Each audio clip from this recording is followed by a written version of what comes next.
أهلا بكم مشاهدينا في هذه المقابلة مع السيد إيهود أولمرت رئيس وزراء إسرائيل الأسبق. أهلا بك على شاشة الغد. وبداية أسألك، ما هو انطباعك، ما هو تقييمك ورأيك لخطة سلام ترامب؟ From the point of view of many Israelis, it looks very favorable to some of the long-standing desires and ambitions of many Israelis. But as I look at it, trying to examine all the different aspects of this plan, the fact remains that it talks about a two-state solution.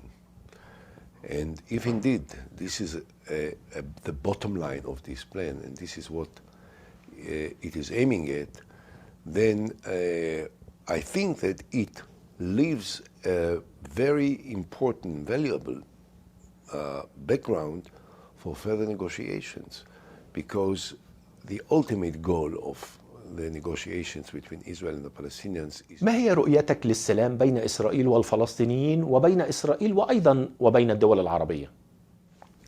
Look, I am in favor of a two-state solution. I personally proposed to Abu Mazen, President Mahmoud Abbas of the Palestinian Authority 12 years ago, a solution that is on a territorial basis is based on the 67 borders with minor modifications based on the swaps of territories, that there will be 3 demographic centers in the West Bank which will be integrated into the State of Israel, and equal-sized territories from the State of Israel prior to 67 which will be integrated into the Palestinian state. I also say that East Jerusalem will be the capital of the Palestinian state, and that we will negotiate within the framework of the Arab Peace Initiative, and that the Holy Basin of Jerusalem will be administered by a consortium of a trust of 5 nations: the Saudis, Jordan, Palestinians, Israel, and America, within the framework of regulations and principles which will be defined by the Security Council and the General Assembly of the United Nations. So this was my peace plan. Now, I think that once we have an agreement with the Palestinians... هل تمثل أي حزب حاليا سياسي في إسرائيل؟ هل لديك رؤية تريد النقاش بشأنها مع رئيس وزراء إسرائيل بنيامين نتنياهو؟ No, I'm not in this kind of relations with Prime Minister Netanyahu, and we are in the middle of election campaign now, so you can't really judge what people say, I mean, within the framework of the political campaign, because it's all being influenced by their ambition to succeed in the elections. I'm not representing any party. I think that people listen to what I say. And I think that when I talk about these issues, there is a wide range of support. لماذا اعتبرت لقائك مع عباس مميزا، وهل ترى فيه شريكا للسلام؟ Look, he is the president of the Palestinian Authority. Who else can be the representative of the Palestinian people? If at some time in the future, as a result of a political process, elections and so on, there will be another president, then he will be the representative of the Palestinian people. But Mahmoud Abbas was elected the president of the Palestinian people. There is no one else that holds this position presently.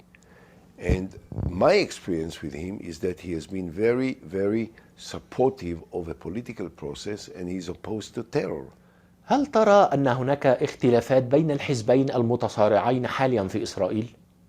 And I think that the leader of Blue and White, General Gantz, is a very worthy guy and a very serious and a very decent person.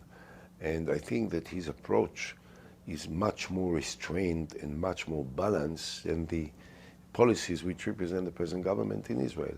Therefore, I am in favor of Blue and White, and I think that it is likely that they will win the elections. لديك رؤية للسلام كانت يمكن أن ترضي الطرفين، خاصة في ملف القدس، ولكن إيهود باراك أفشلها، هل هذا صحيح؟ I think that my vision is the only realistic vision my vision about Jerusalem. Jerusalem, one must understand, is the historical capital of the Jewish people. But it turned out over the centuries that it became very important for the Muslims because of the mosque, of Al-Aqsa Mosque on the Temple Mount.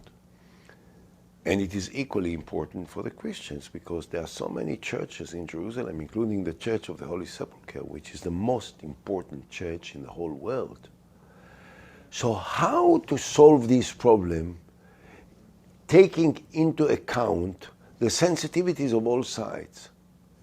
I reached a conclusion, in spite of what I kept saying all the years, including when I was mayor of Jerusalem, that for us Jerusalem is the center of our life and certain of our history and certain of our heritage, that there can be no peace if there will be one exclusive sovereignty in Jerusalem. Israeli or Palestinian or other, doesn't matter. One exclusive sovereignty is a prescription for almost endless conflict and terror and hostilities and whatnot. So therefore my solution was, الرئيس عباس قال إنكم كنتم قريبون جدا لتحقيق السلام، فلماذا فشلتم؟ I said it and I said it today in the press conference with Mahmoud Abbas, and I said it to him when we met personally. He disappointed me. I presented him with a plan which I thought should have been signed by him. And for whatever reason, he didn't sign. He never said no. He never said no. That I have to say. I have to be honest with him. He never said no. However, he never said yes, which was a mistake. Now, I can't speak for him. ما الفارق بين خطتك وخطة كلينتون عام 2000؟ Well, I think that the Clinton solution about Jerusalem was different. I think that at the time of Clinton, there was not yet the Arab Peace Initiative, the Saudis, which then turned out to be the Arab League. الآن ما هي نصيحتك لأبو مازن بشأن خطة السلام؟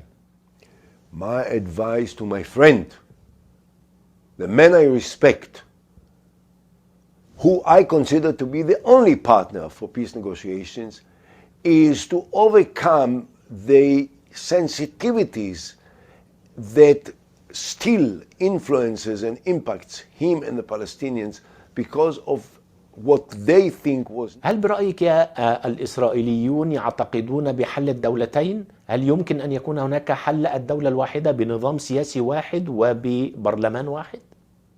The Israelis prefer two states, but they behave as if they don't. So the problem is how to reconcile between the two.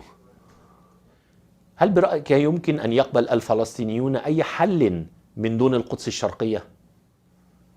I didn't suggest such a solution. I suggested a solution that includes also Jerusalem, East Jerusalem is the capital for the Palestinians. So, I proposed them a deal with Jerusalem and they didn't answer me. لماذا لم تكشف عن تفاصيل خطتك للسلام لكي يعرفها العالم؟ You must read Hebrew. So when you read Hebrew, you'll read my book. It's all in my book. And soon enough, it will be translated into English and it will also appear on the English edition. So all the details of my peace plan will be known to everyone. واضح من كلام الرئيس عباس بأنه رفض خطتك للسلام في ذلك الوقت. هل هذا صحيح؟ He never rejected. He didn't say no. He didn't say yes, but he didn't reject it. I don't know. You have to ask him. He's a man of honor. So he will probably give an answer, but I can't speak for him. حاليا في إسرائيل هل تعتقد أنها تسير باتجاه الدولة الدينية؟ Israel is not moving towards a religious state. Israel has political problems, lots of conflicts within itself between the different factions, but I don't think that it is moving towards a religious state. The fact is that the right wing with the religious parties was not successful in creating a government after 2 election campaigns. So they are actually. ما هي اعتراضاتك على خطة السلام العربية؟ I don't accept it as it is, but I'm not, I say that I accepted our peace plan as a framework for the negotiations about the refugees, which is the main issue within that plan.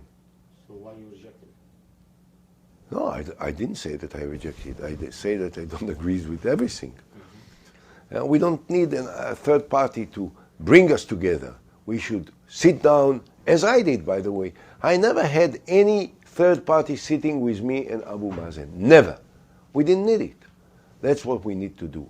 Right after the elections, go ahead very energetically with a lot of enthusiasm and passion in order to bring the two sides together and start to talk business. Any hope? I'm an optimistic guy, so I always hope. And I believe that peace is achievable and ultimately we will reach peace. Thank you so much, Mr. Prime Minister. Thank you.